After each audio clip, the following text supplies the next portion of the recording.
Now, one of the big stories that developed on Thursday was the announcement by the Speaker of the lower house in the US Congress, which is called the House of Representatives, Nancy Pelosi, that Donald Trump, the president, will be impeached. So what does it really mean? Does it imply that Donald Trump will have to resign from office, or will he be convicted?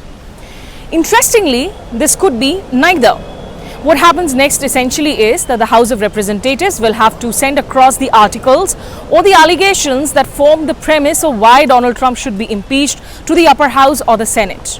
After which, the Senate will have to hold a trial in which Donald Trump, like in any other trial, will have a panel of defendants to try and argue his case. Now, the Senate requires a 2/3 majority to convict or impeach the president. We have to remember that unlike the Democrats who hold the key to the lower house or the House of Representatives, in the Senate, the ruling Republican Party actually has the majority seats, which means that despite whichever way the trial proceedings go forward, perhaps Donald Trump may not be impeached at all, may not be convicted at all, and at the end Donald Trump may end up saying that, look, I am vindicated, I am innocent, which may in fact benefit him in the run-up to the presidential elections of 2020.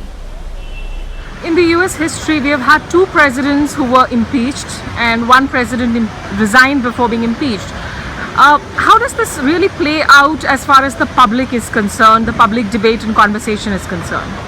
Well, I mean, the two prior cases were quite different. One was Andrew Johnson in the 1870s. He didn't return for a second term anyway. The other was Bill Clinton, who was impeached but then was reelected. So, you can kind of draw any conclusion that you want from that. What we know is that the president has a base of support, about 40% of the population, that no matter what he does, they still support him. So we will have an election in a year, and the information that came out of impeachment will be part of that election, and it's very difficult to predict whether he will be able to gain the additional few percentage he needs for re-election. One final question on the American election process that's ongoing. We've seen a Kamala Harris drop out, a Mike Bloomberg come in. How is the Democrats' camp really looking at this point? Well, it's difficult to predict these things. I mean, Donald Trump wasn't ahead at this point in 2016 amongst Republicans, and then he came out of nowhere and won. So the field is thinning, but right now Vice President Biden still remains with a pretty significant lead, so he would have to come down, and then which of one or two people would kind of come up is difficult to predict. I find it unlikely that Mike Bloomberg will make it from where he is starting this late to the top, but it's always difficult to predict this early. We're still more than a year away. So if you are wondering as to what really are the allegations at this point in time against the American president Donald Trump, the allegations are mostly on two counts, which followed the anonymous call of a whistleblower to the US Congress sometime mid of this year. And what the whistleblower claimed was Donald Trump had abused his power as the president of the United States, that he misused his office in Oval to actually try and coerce the Ukrainian president to not just come for a meeting into White House, but also try and launch in investigations in Ukraine into the conduct of Joe Biden and his son Hunter.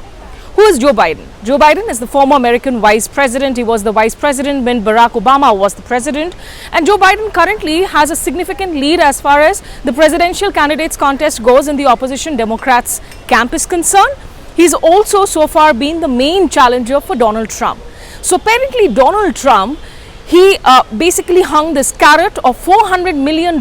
He dangled this carrot of $400 million of American military aid to Ukraine, subject on the condition that they would try and probe whether there was a conflict of interest when Joe Biden was the vice president and his son Hunter had joined a Ukrainian energy firm. Also, what Donald Trump wanted the Ukrainian president to investigate was that it was Ukraine instead of Russia that was trying to hack into the Democratic Party emails and thereby interfere in the election process during the US presidential elections of 2016.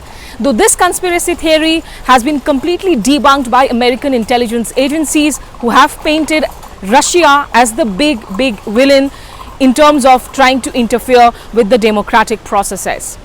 But remember, this could essentially lead to a lot of big drama, big TV, political warfare. But in the past, while Andrew Johnson and Bill Clinton were impeached, they were not convicted. Bill Clinton managed to even win the election subsequently. Richard Nixon, who was to be impeached in the Watergate scandal, resigned before the impeachment process itself. So for Donald Trump, while this may not lead to him being removed from office, but what it could do is give him more arms and ammunition in making the 2020 presidential election campaign far more politically polarizing. In New Delhi, this is Smita Sharma.